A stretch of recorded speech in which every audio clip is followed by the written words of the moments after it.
Protesters gathered outside Labour's headquarters this afternoon, demanding the party deliver on what they called its broken promise of zero tolerance of anti-Semitism.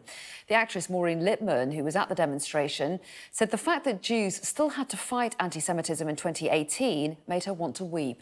Our political correspondent Lewis Goodall reports from Westminster. Corbyn out!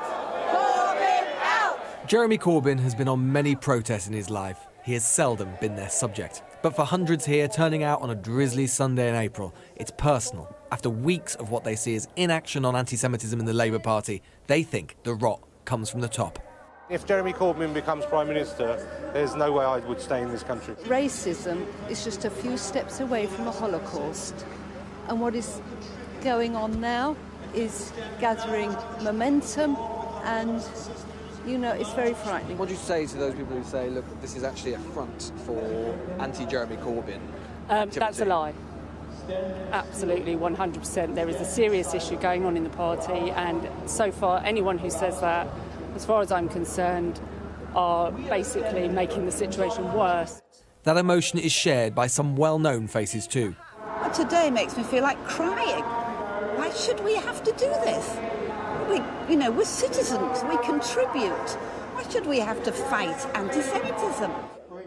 Only a month ago, a fragile truce held in the Labour Party. Today, it is gone, ignited by, of all things, anti-Semitism. And the heat isn't fading.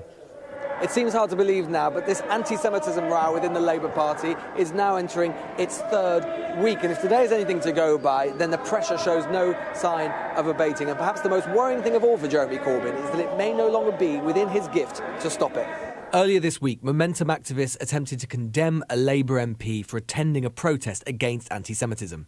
That's despite the fact that John Landsman, the head of Momentum, the pro-Corbyn pressure group, had urged its members not to blame MPs or members complaining about the problem. As one source told me this week, we may be reaching the point where Corbyn and Landsman have lost control of the people and the forces they created.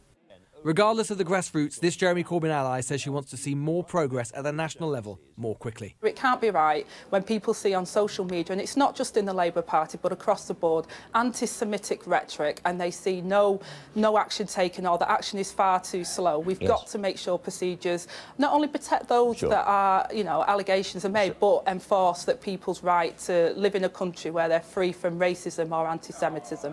There are many people who say this is a smear campaign against Jeremy Corbyn and is being exploited by his enemies. But many Jews here weren't party members and seemed uninterested in the ins and outs of internal Labour Party politics. Rightly or wrongly, they fear the leader of the Labour Party is indifferent to racism against their people. As the days and now weeks go by, it's becoming more difficult to see them changing their mind. Lewis Goodall, Sky News, Westminster.